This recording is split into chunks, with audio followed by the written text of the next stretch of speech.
Di suatu desa dekat perkampungan rawa-rawa, ternyata tersimpan misteri keanehan yang terungkap. Seperti halnya penuturan dari seorang warga setempat, sebut saja namanya Pak Ahmad, yang berprofesi sebagai pekerja kuli bangunan. Beliau menceritakan kejadian yang pernah dialaminya sekitar tahun 2017, yang bertepatan dengan musim penghujan di desa perkampungan rawa-rawa. Di daerah tersebut terdapat genangan air yang membanjiri di lahan kebun serta daerah rawa-rawa aliran sungai pedesaan. Sore itu sepulangnya dari kerja, Pak Ahmad melewati jalan arah pulang ke rumahnya dengan berjalan kaki karena dekat dengan tempat kerjanya, yaitu ikut kuli bangunan pembangunan rumah di tetangga desanya. Di tengah perjalanan pulang, Pak Ahmad melintas terdapat lahan kebun serta daerah rawa-rawa yang ada genangan airnya, dan disitulah terdapat banyak ikan dan juga keong. Sejenak Pak Ahmad menghampiri lokasi itu untuk mengeceknya, dan ternyata benar adanya di situ banyak ikan dan keong yang nampak dilihatnya Pak Ahmad. Kemudian Pak Ahmad melanjutkan lagi berjalan pulang hingga sampai rumahnya. Dan sesampainya di rumah, Pak Ahmad bergegas mandi sore hari. Setelah selesai mandi, Pak Ahmad duduk santai, relaksasi, melepas lelah seharian kerja. Selang waktu, datanglah istri Pak Ahmad, sebut saja Bu Minah, menghampiri Pak Ahmad sambil membawa segelas teh hangat serta hidangan singkong rebus untuk cemilan. Ini Pak, tehnya diminum, sama ini singkong rebusnya dimakan, mumpung masih hangat. Ibu bisa aja. Terima kasih ya Bu. Oh ya Pak, ada kabar apa di tempat kerjanya? Itu tadi sepulang Bapak kerja, Bapak menghampiri ke lahan kebun rawa-rawa itu loh Bu. Di sana ada ikan dan keong banyak sekali. Keongnya diambil saja Pak, nanti Ibu yang masak, dibikin botok keong, kan enak Pak. Pak Ahmad menjawab, iya Bu, nanti malam Bapak akan ke sana ya. Sore senja berganti malam datang. Pak Ahmad sedang menikmati rokok dan ditemani secangkir kopi di ruang depan teras rumahnya. Sementara istrinya sedang duduk di ruang tengah sambil nonton TV. Malam itu Pak Ahmad teringat untuk mencari keong ke lahan kebun rawa-rawa. Kemudian Pak Ahmad bergegas masuk ke rumah mengambil senter untuk penerangan di lokasi itu karena gelap. Setelah itu Pak Ahmad berpamitan ke Bu Minah istrinya. Bu, Bapak mau ke lahan kebun ya? Mau nyari keong? Oh iya Pak, hati-hati ya Pak. Ember wadahnya kok tidak dibawa sekalian Pak? Oh iya, Bapak lupa Bu. Tolong ambilkan embernya di samping sumur ya Bu. Bu Minah kemudian menuju ke sumur, mengambil ember untuk wadah keongnya. Setelah itu Bu Minah menyapa. Ini Pak, embernya. Pak Ahmad lalu menjawab, iya Bu, Bapak jalan dulu ya. Iya Pak, hati-hati. Pak Ahmad kemudian berangkat menuju ke lahan kebun rawa-rawa, berjalan kaki dengan membawa ember dan senter sendirian, hingga sampai akhirnya di lokasi kebun rawa-rawa yang ada genangan airnya. Langkah demi langkah Pak Ahmad menyusuri tempat itu dan mengambil keong yang nampak berjajar di rumpun semak-semak berairan. Beberapa waktu Pak Ahmad mengitari tempat itu. Pak Ahmad memperoleh keong sampai 1 ember penuh. Dan akhirnya Pak Ahmad menyudahi berburu mencari keongnya. Setelah itu Pak Ahmad kembali pulang ke rumahnya. Sebelum sesampainya di rumah, Pak Ahmad bertemu dengan orang-orang tetangganya. Ada seseorang warga, sebut saja namanya Pak Abdul. Abdul yang memulai menyapa berkata, Pak Ahmad dari mana Pak? Dari kebun rawa-rawa mencari keong Dul. Nih, aku dapat 1 ember keongnya. Wah, mantap Pak Ahmad, dapat keong segitu banyaknya. Iya Dul, alhamdulillah, lagi hoki malam ini. Lah mau diapakan keongnya Pak Ahmad? Enaknya diapain ya menurutmu Dul? Dijual aja ke pasar. Mahal harganya tuh Pak, keong sekilo sampai 15.000 loh. Kalau itu keongnya 1 ember ada 5 kilo atau 6 kilo, kan lumayan Pak Ahmad. Seumpama 15.000 kali 5 jadi 75.000. Nyari keong cuma sekitar 1 jam. Celoteh sedikit canda Abdul. Iya juga ya Dul. Ya wes Dul, tak pikir lagi nanti. Di rumah keongnya mau diapain? Hehehe. Aku tak pulang dulu ya Dul. Iya Pak Ahmad, hati-hati di jalan. Oke Dul, sampai jumpa lagi. Kemudian Pak Ahmad melanjutkan lagi jalan arah pulang ke rumahnya. Dan setibanya di depan rumah, Pak Pak Ahmad memanggil istrinya dengan mengetuk pintu rumahnya. Tok tok tok tok. Bu, ini bapak pulang. Assalamualaikum. Bu Minah mendengar suaminya pulang, lalu menjawabnya sambil membuka kunci pintunya. Ceklek. Waalaikumsalam Pak. Nyik. Dapat banyak Pak keongnya. Dapat seember penuh Bu. Keongnya di mana Pak? Itu di samping rumah, masih di ember. Nah ini keongnya mau diapain Pak? Dibikin botok apa dibikin sate keong? Enak kali ya Bu? Dimasak dibikin botok keong aja ya Pak. Itu di dapur, mumpung masih ada kelapa, nanti tak parut buat botok keongnya. Wah pas mantap itu Bu. Mumpung ada kelapanya tuh. Oh ya Pak, besok saja ya masaknya ya. Ini sudah malam soalnya. Ya Bu, dimasak besok saja. Ayo Pak istirahat tidur dulu. Ya udah sana Ibu duluan. Bapak belum ngantuk. Lagian besok kan hari Jumat. Bapak libur meroyek Bu. Ya Pak, Ibu tidur dulu ya. Ya Bu, Bapak tak benahin keongnya biar tidak pada lepas. Kemudian istri Pak Ahmad, Bu Minah, masuk kamar untuk melanjutkan istirahat tidur. Sedangkan Pak Ahmad keluar rumah menuju ke samping rumahnya untuk membenahi keong yang di ember agar tidak pada lepas. Lalu Pak Ahmad menutup ember tempat wadah keong itu dengan tumpukan papan kayu yang ada di situ. Dan Pak Ahmad kembali masuk ke dalam rumahnya serta mengunci pintu. Setelah itu Pak Ahmad menuju ke kamar mandi untuk membersihkan diri. Sesudah itu, Pak Ahmad kembali ke ruang depan untuk minum teh dan menikmati rokoknya, melepas lelah di suasana malam dalam keheningan desa. Selang waktu kemudian, Pak Ahmad mulai mengantuk hingga akhirnya Pak Ahmad beranjak ke kamar tidur, lalu tertidur di samping istrinya dengan lelap. Malam menjelang pagi, waktu menunjukkan pukul 1 dini hari.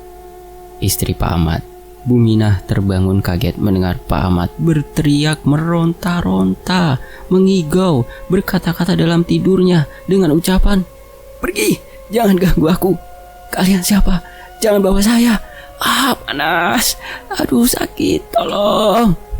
Kemudian Bu Minah membangunkan Pak Ahmad dengan ucapan, "Pak, Bapak bangun Pak. Bapak kenapa? Ya Allah Pak, bangun Pak," ucap Bu Minah dengan paniknya. Beberapa menit kemudian Pak Ahmad terbangun dari tidurnya. Bu Minah bertanya, "Pak, Bapak kenapa? Mimpi apa Pak?" Aduh, badan Bapak sakit semua Bu. Bapak mimpi disiksa. Bapak sampai keringitan begitu. Ibu ambil air putih dulu ya Pak. Iya Bu. Bergegas Bu Minah mengambil air putih. Dan datang Bu Minah dengan membawa air putih sambil menyapa, "Ini Pak, air putihnya diminum dulu ya Pak." Pak Ahmad bersandar meminum air putihnya. Setelah itu Pak Ahmad kembali berbaring di tempat tidurnya. "Tidur lagi ya Pak, udah mendingan kan?" "Iya Bu, terima kasih," ucap lirihnya merintih. Akhirnya keduanya melanjutkan tidur lagi hingga sampai pagi. Keesokan harinya, Bu Minah memulai terbangun dari tidurnya dan membiarkan Pak Ahmad tertidur dengan lelah dan lelap. Bu Minah beraktivitas di pagi hari, mencuci pakaian dan memasak menyiapkan sarapan makan pagi. Hingga waktu menunjukkan pukul 8 pagi, kemudian Bu Minah menuju ke kamar tidur untuk membangunkan suaminya. Pak Ahmad dan Bu Minah tinggal berdua di rumahnya. Bu Minah pun menyapa Pak Ahmad. "Pak, bangun Pak," ucap Bu Minah sambil memegang tangan suaminya. "Pak, bangun Pak, sudah jam 8. Kemudian Pak Ahmad mulai membuka matanya, terbangun mendengar ucapan istrinya. "Ya Bu, Bapak sudah bangun." "Ayo Pak, sarapan makan dulu." "Iya Bu, nanti saja Bapak sarapannya." Pak Ahmad menggerakkan tubuhnya untuk beranjak dari tempat tidurnya. Namun, ternyata seluruh badan Pak Ahmad tidak bisa digerakkan, lemas, tak bertenaga. Kemudian Pak Ahmad berkata, "Bu, kenapa tubuhku tak bisa digerakkan? Badanku sakit semua. Aduh Bu, kepala Bapak pusing. Perut Bapak perih Bu. Aduh, sesak napasku. Aduh." Sontak Bu Minah kaget sambil berucap, Pak, kenapa Pak? Kok bisa begitu?" Tanya Bu Mina dengan cemas dan panik. Saya panggil tetangga dulu ya Pak, mau minta tolong. Aduh iya Bu, aduh, ucap rintihan Pak Ahmad. Kemudian Bu Mina bergegas keluar rumah, menuju ke tetangga dekat rumahnya, dan menemui seorang tetangga, sebut saja namanya Pak Bagus. Pak Bagus yang kebetulan lagi duduk di depan rumahnya. Dan Bu Mina menyapa Pak Bagus. Pak Bagus, tolongin suami saya Pak. Ada apa Bu Mina? Suaminya kenapa? Suami saya sakit tak bisa gerak. Coba Pak Bagus tengokin suami saya sekarang Pak, tolong Pak. Iya ya Bu, saya kesana sekarang ya. Keduanya Bu Mina dan Pak Bagus langsung berjalan ke rumah Pak Ahmad. Sesampainya di sana, Bu Mina menyuruh Pak Bagus menemui Pak Ahmad yang masih berbaring di tempat tidurnya. Pak Bagus mulai menyapa Pak Ahmad. Pak Ahmad kenapa? Badanku rasanya sakit semua Gus. Aduh ya Allah. Rintihan lirih Pak Ahmad kesakitan. Suami saya kenapa Pak? Kok bisa kesakitan begitu? Pak Ahmad kesakitan sejak kapan ini Bu? Dari semalam Pak. Awalnya Pak Ahmad sehat baik-baik saja. Sekitar jam 8 malam suami saya masih beraktivitas. Dia mencari keong di lahan rawa-rawa. Sepulangnya itu juga masih bisa ngobrol sama saya. Oh, lah terus Pak Ahmad sakitnya dari jam berapa Bu? Ketiga orang itu, yakni Pak Bagus, Bu Mina, dan Pak Ahmad, masih di ruangan tempat tidur. Pak Ahmad yang masih dalam keadaan terbaring lemas, tak bertenaga, dan diam tak berdaya. Perbincangan obrolan Pak Bagus dan Bu Mina masih berlanjut. Bu Mina kembali melanjutkan cerita bab musabab sakitnya Pak Ahmad. Bu Mina berkata ke Pak Bagus, jadi begini Pak, suami saya itu bermimpi mengigau teriak-teriak dan mengucapkan, pergi, jangan ganggu saya. Siapa kalian? Jangan bawa saya. Aduh sakit saya, pergi kalian, tolong. Kira-kira begitu Pak, ucapan Pak Ahmad dalam mimpinya sambil meronta-ronta kesakitan. Terus apa lagi Bu? Tanya Pak Bagus. Lalu saya terbangun karena mendengar suara teriakan suami saya. Kemudian saya membangunkan tidurnya Pak. Pak bangun Pak, mimpi apa Pak? Beberapa menit lalu Pak Ahmad terbangun dengan keringat bercucuran Pak Bagus. Lah setelah itu apa lagi Bu? Terus gimana? Ya setelah Pak Ahmad terbangun saya memberinya minum air putih untuk menyadarkan mimpinya. Bapak mimpi didatangi gerombolan makhluk banyak jumlahnya Bu. Mereka menyiksa, menginjak, dan menyeret Bapak mau dibawa ke alamnya. Begitulah Pak Bagus ceritanya. Oh, jadi semalam Pak Ahmad berburu mencari keong. Terus malamnya tidur dan bermimpi. Seperti itu ya Bu? Iya begitu Pak ceritanya. Setelah mencari keong Pak Ahmad tidur dan bermimpi. Begitu saya bangunkan Pak Ahmad sudah kesakitan seperti itu. Begini saja. Kalau menurut saya itu cerita kejadiannya disebabkan dari sebab musabab keong. Karena bisa jadi keong yang diambil Pak Ahmad keong dari bangsa sono, jin dan siluman. Bu Mina kembali bertanya kepada Pak Bagus. Lalu solusinya bagaimana Pak Bagus? Ya karena mungkin dari sebab itu alangkah baiknya keongnya kita kembali lepaskan ke asal Pak Ahmad mengambil keongnya itu. Kemudian Pak Bagus bertanya lagi ke Bu Mina. Sekarang keongnya di mana Bu? Itu di samping rumah masih utuh Pak keongnya. Sekarang begini saja Pak, Bu Mina, keongnya kita lepas kembalikan ya. Bagaimana Pak, Bu Mina, boleh tidak? Kalau demi suami saya sembuh ya saya setuju kalau keongnya kita lepaskan kembali. Iya, saya pasrah, yang penting saya sehat kembali, rintih Pak Ahmad menjawab. Akhirnya Pak Bagus dan Bu Mina berpamitan kepada Pak Ahmad dan bergegas menuju ke samping rumah untuk membawa keongnya yang masih di wadah ember. Kemudian Pak Bagus dan Bu Mina berangkat dengan berjalan kaki menuju ke lahan rawa-rawa tempat Pak Ahmad mengambil keongnya. Sesampainya di lahan rawa-rawa, keduanya Pak Bagus dan Bu Mina melepaskan keongnya satu persatu dengan pelan. Dan Pak Bagus sambil berkata di tempat itu, permisi, assalamualaikum, ini keongnya aku kembalikan ya, wahai para makhluk penghuni tempat ini. Begitu juga dengan Bu Mina ikut mengucap kata-kata pesan seperti itu. Setelah selesai Pak Bagus dan Bu Mina kembali pulang menemui Pak Ahmad yang masih sakit terbaring di tempat tidur. Bu Mina membuka pintu rumahnya, ceklek. dan menyapa Pak Ahmad suaminya. "Pak, bagaimana Pak sekarang keadaannya?" "Alhamdulillah agak mendingan Bu. Ini keringatnya keluar semua. Itu bagus dibikinkan teh apa kopi dulu Bu." "Iya Pak." Kemudian Bu Minah berkata ke Pak Agus, "Duduk dulu ya Pak, mau minum teh apa? Teh apa kopi gitu?" Pak Bagus pun menjawab, "Seadanya Bu, kopi boleh, teh yo boleh." Lalu Bu Minah membuatkan kopi untuk Pak Bagus.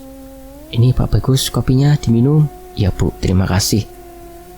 Saya dan Pak Ahmad mengucapkan terima kasih kepada Pak Bagus yang telah memberikan saran serta solusi dan meluangkan waktunya untuk kami. "Sama-sama Bu, Pak Ahmad. Kita sesama tetangga yo harus saling tolong menolong ya. Semoga Pak Ahmad kembali sehat dan bisa beraktivitas seperti semula ya Pak, Bu." Pak Ahmad dan Bu Minah menjawab, "Amin ya Allah." Setelah ketiganya selesai interaksi, Pak Bagus kemudian kembali pulang ke rumahnya. Pagi berganti siang, dan sore pun datang. Sore itu Pak Ahmad mulai membaik dan sudah beranjak bangun dari tempat tidurnya. Hingga sore senja itu, Bu Minah menemui Pak Ahmad, suaminya. "Bagaimana kondisinya Pak?" "Alhamdulillah mulai membaik Bu. Badan Bapak sudah enteng, bisa digerakkan." "Alhamdulillah sehat kembali Bapak." "Iya Bu. Bu, Bapak mau makan?" "Iya Pak, Ibu siapin ya makanannya." Pak Ahmad sudah mulai membaik dan makan hingga kenyang. Setelah selesai makan, Pak Ahmad berjalan menuju arah depan ke rumah dan duduk santai menemui Bu Minah yang lagi duduk di teras rumahnya. Berdua mereka ngobrol bercakap-cakap. Bu Minah merasa lega dan bahagia karena suaminya sudah sembuh kembali sehat. Dan keesokan harinya Pak Ahmad sudah mulai beraktivitas berangkat kerja. Selesai. Demikianlah sebuah kisah dari Bang Jundai, Siluman Keong. Mohon maaf kalau ada salah kata. Tony FS pamit. Wassalamualaikum, sampai jumpa di kisah lainnya. Tetap di Tony FS.